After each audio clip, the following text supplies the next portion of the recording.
Hello. This is the Bible in fewer words. We are Steve and Carol Wells. This is episode 245, Matthew chapter 22 and 23. Hi, Steve. Hi, Carol. Chapter 22. Jesus told another parable, saying, "The kingdom of heaven is like a king who prepared a marriage banquet for his son. He sent out his servants to invite people to the banquet, saying, 'Come to the marriage feast.' But they didn't want to go. One went to his farm, another to his store." Others took the servants and killed them. Who are we talking about here? Oh, the servants went out to invite people, and people were too busy to go. And others took the servants that were inviting them and killed them. Some said, "No, I'm going to go to my farm." And others said, "No, I'm going to kill you." Going to kill you. Yeah. All right. That's a nice RSVP. When the king heard what had happened, he was angry and sent out his armies to kill them and burn their city. Then the king said to his servants, "The wedding is ready, but those I invited weren't worthy. So go into the streets and invite everyone to the marriage banquet." So the servants went out to the streets and gathered whoever they could find, both good and bad. When the king came in to see the guests, he saw a man without a wedding garment. He said to the man, "Friend, why have you come here without a wedding garment?" But the man didn't answer. I could answer for him. Maybe he's too poor. He doesn't have a wedding garment. Yeah. Didn't they just take him off the street and say, "Come"? Didn't have Right. a chance to go home and change? I don't know. He didn't have one, though, and he's really angry. The king is really angry. Mm-hmm. Then the king said to his servants, "Tie him up, take him away, and cast him into the outer darkness, where there will be weeping and gnashing of teeth." So is the outer darkness hell? Like, I'm going to kill you and you're just going to be in a bad place? I think that's hell. The king did say, go out and invite people, good and bad. Yeah. And I guess he's making the judgment that this guy, because he didn't have a dress to wear that was appropriate for the wedding, is bad. Yeah, we're probably never going to know. Okay. And then the last line of, "For many are called, but few are It's one chosen." of Jesus' favorite lines, isn't it? Lately, anyway. Yeah. This parable, by the way, there's an explanation for some of it. Go ahead. Well, the first part of it is God revealing himself and the Messiah, his son, Yeah. to the Jews. So Jesus has showed up as promised. Yeah. The Jews don't recognize him and don't accept him. Oh, don't want to go to the wedding. Yeah, Don't want to be part of his group. That's right. They're rejecting the son, and they're not going to go to his wedding. Yeah. I'm not sure about the wedding part, who he's marrying. You know. I can't carry this metaphor or analogy too far. No. But that's what that's about, I think. And Okay. then the next thing it says in verse 7, so the prophets have been proclaiming that the Messiah is coming, and the Jews kill the prophets, and then they reject Jesus when he comes. Yeah. God gets angry, and what does he do? He kills them. He Burns kills down them. their cities. Yeah, and that's what happens in 70 CE. Oh. Well, that's when the Emperor Titus sent his army to attack and destroy Jerusalem. The Jews were rebelling, Okay. so they put that rebellion down, destroyed Jerusalem, and burnt the temple. Oh. And so this is a reference to that, which of course hasn't happened yet. No. But what scholars think is that this is some evidence that the Gospel of Matthew wasn't written until after 70 CE. Oh. Or you Okay. could say, if you're from a believer's standpoint, well, this is a prophecy. It hasn't happened yet. It's a prophecy about Of that. course. So, one of the two. The part that isn't explained is, what is this deal with a wedding garment? Yeah. No one seems to know. I don't think he's really talking about a wedding garment. It's like, what does a person have to please God? Yeah. The wedding, I guess, is an invitation to come to Jesus, right? Yes. And when you come to Jesus, you need to be dressed right, with this You have to wedding be garment. prepared. Because Jesus before said we shouldn't pay any attention to what we wear, Yeah. Clothes, that's not important. Mm-hmm. And yet here, he's going to hell because he didn't have the right clothes. Yeah. I think we should leave this for others to figure out. Okay. Great. All right. Verse 15. The Pharisees met to devise a way to get Jesus to say something that would incriminate him. They sent some of their disciples with the Herodians, saying, Is it lawful to pay taxes to Caesar? I mean, they want to see what Jesus is going to answer. If he says no, Yeah, right. then he will be doing something bad, and they can incriminate him. Yeah, they're trying to trick him here. But Jesus has this all figured out. Mm-hmm. Jesus saw their wickedness and said to them, "Show me the money." He said to them, "Whose image and inscription are on the coin?" They said, "Caesar's." Then Jesus said to them, "Give to Caesar the things that are Caesar's, and give to God the things that are God's." You hear that a lot. And I don't know whether that means, is Jesus here saying, yeah, you should pay your taxes? Or is he just kind of being clever and trying to get out of a tight situation? I'm not sure. Mm-hmm. What do you think? Well, I'm thinking that the things that are God's are not money, although people pay tithing and they give. Yes. Oh, for sure. Maybe this was put in there by priests. Well, maybe it was put in there by Matthew, who was a tax collector. Oh, maybe. I'm joking because we don't really think Matthew wrote this, but Matthew was a tax collector in the Gospel of Matthew. Mm-hmm. Verse 23. Then the Sadducees, who don't believe in an afterlife, asked Jesus, "Master, Moses said that if a man dies without children, his brother must marry his wife and raise children for him." Okay, how is this talking about an afterlife? Okay, they're going to get to it. All right. Yeah. Now, what if there were 7 brothers, and the first, after marrying, died without children? So his brother took his wife. Remember back in Deuteronomy, where if a man dies before he has children, then his brother has to marry his wife. Yes. His dead brother's wife. Or impregnate her. Yeah, he's got to have some kids with her, so that then his name can be carried on. Remember, Onan was supposed to do the job, do the deed. And he didn't. And he didn't do it, so God killed him. That's a dangerous task, having to marry your dead brother's sister.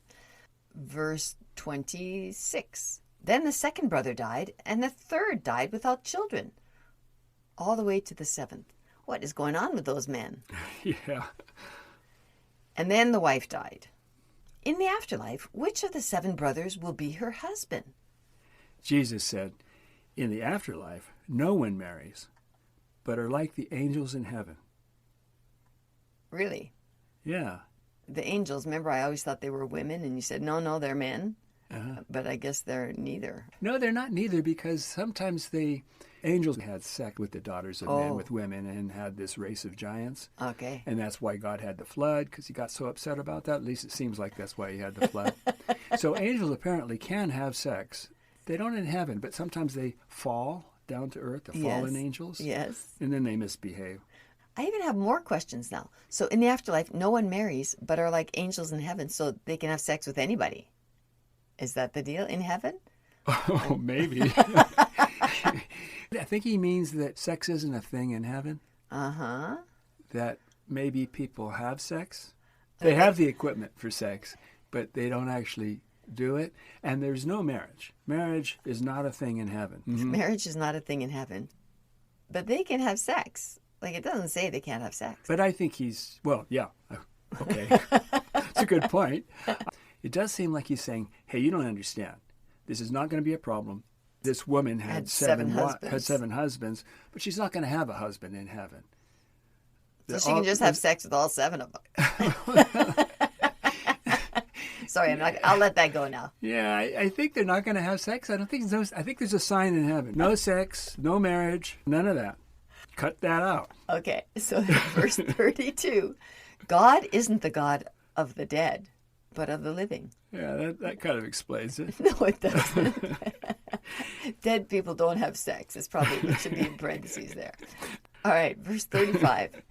One of the Pharisees, a lawyer, asked Jesus, "Master, what is the greatest commandment?"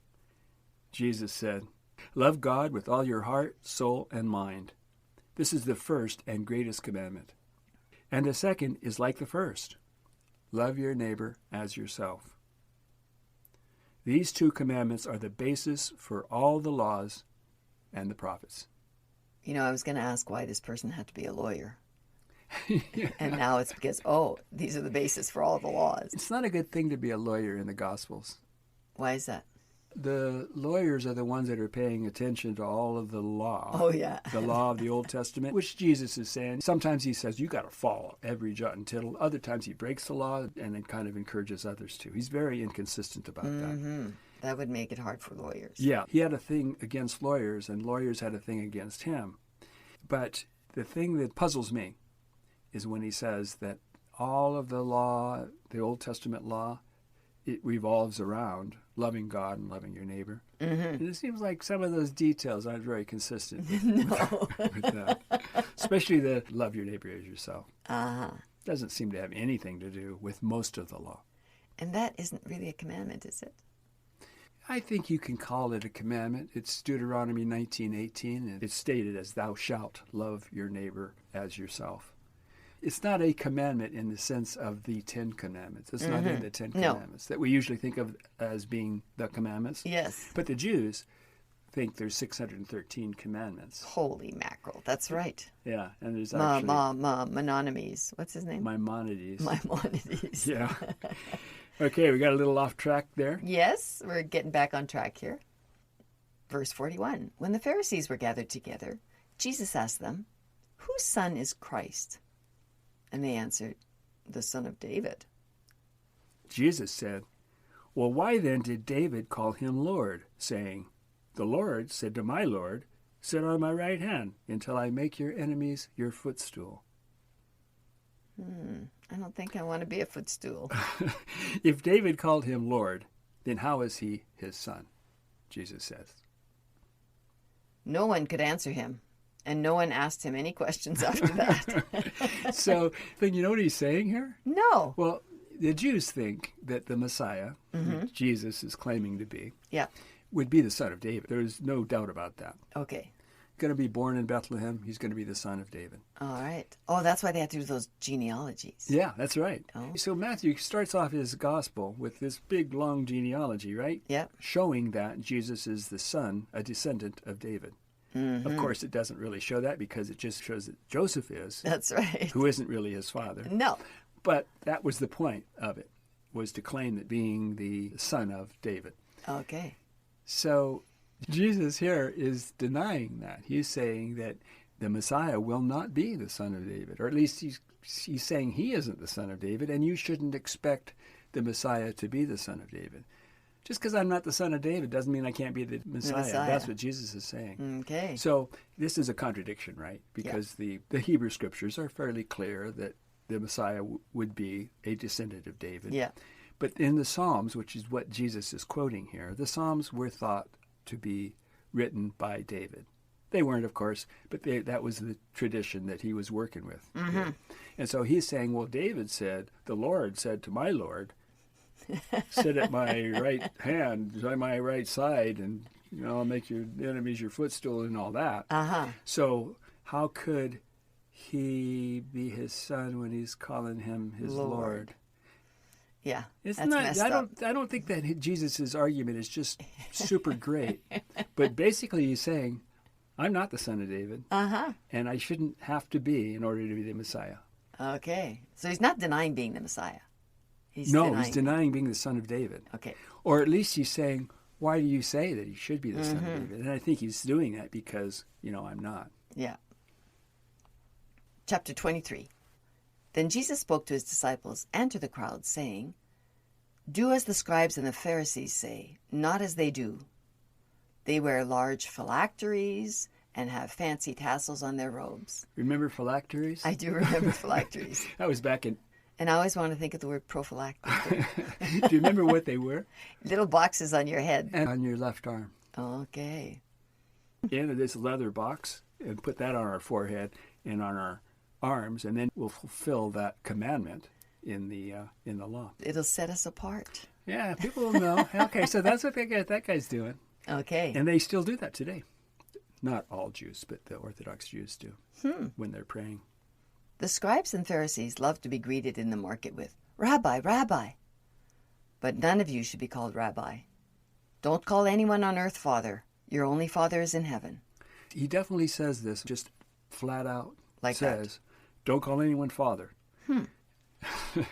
So I don't know whether he really means that, like you shouldn't call your father Father, Or if you're Catholic, you shouldn't call the priest father.